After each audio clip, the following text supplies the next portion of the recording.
Okay doctor గారు, ఈ surgery అనేది ఇప్పుడు చాలామంది చాలా రకాలుగా చేస్తారు కదా. ఇప్పుడున్న అత్యాధునిక కాలంలో టెక్నాలజీ కూడా చాలా అప్డేట్ అయిపోయింది. సో ఈ స్పైనల్ కార్డ్ దెబ్బతింటే ఎలాంటి టెక్నాలజీ యూజ్ చేయొచ్చు అంటారు మీరు?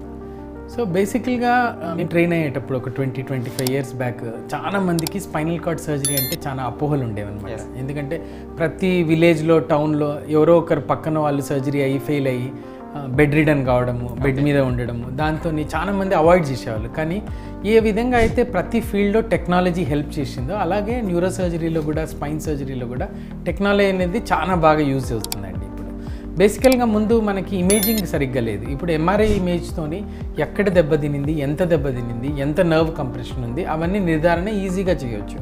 తర్వాత మనకి ఇంట్రా పరికరాలు ఏదైతే సియామ్, ఫ్లోరోస్కోపిక్ ఇమేజెస్ కానీ, లేకపోతే మనకి న్యూరో మానిటరింగ్ అని ఒక కొత్త విధానంతో సర్జరీ చేసేటప్పుడు ఏ నర్వ్ ఎఫెక్ట్ అవుతుంది, ఎంతవరకు మనం డిస్క్ తీయగలుగుతాము, నర్వ్ ఏమైనా ప్రాబ్లం అవుతుంటే ఆగి తర్వాత కొన్ని ఇంజెక్షన్స్ ఇచ్చి కొంచెంసేపు ఆపి ప్రోగ్రెస్ కావడము, ఇవన్నీ వచ్చేలేకే ఇప్పుడు చాలా సేఫ్ అయిపోయిందండి. తర్వాత లేటెస్ట్గా మినిమలీ ఇన్వేజివ్ సర్జరీస్ అంటే ఎక్కువ ఇన్సిషన్ లేకుండా మైక్రో డిస్కెక్టమీలు, తర్వాత ఎండోస్కోపిక్ డిస్కెక్టమీలు అవి వచ్చాయి.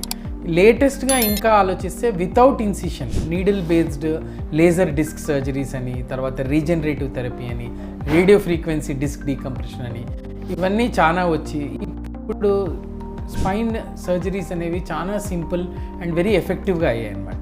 నార్మల్గా ముందు వారం 10 రోజులు సర్జరీ హాస్పిటల్లో ఉండవలసి వచ్చే అవసరం ఉండేది. కానీ ఇప్పుడు ఆల్మోస్ట్ చాలా మటుకు డే కేర్ ప్రొసీజర్స్ అంటే మార్నింగ్ అడ్మిట్ అయితే ఈవినింగ్ వరకు డిశ్చార్జ్ అయ్యే ప్రొసీజర్స్ చాలా వచ్చాయి అన్నమాట స్పైనల్ ఇష్యూస్కి.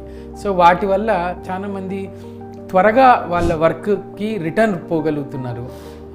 వర్క్ హ్యాంపర్ కాకుండా, లేకపోతే ఎర్నింగ్స్ ప్రాబ్లం లేకుండా తొందరగా ఫంక్షనాలిటీ వచ్చే ఛాన్సెస్ బాగా ఉన్నాయన్నమాట ప్రస్తుతం ఉన్న ట్రీట్మెంట్స్. ఓకే.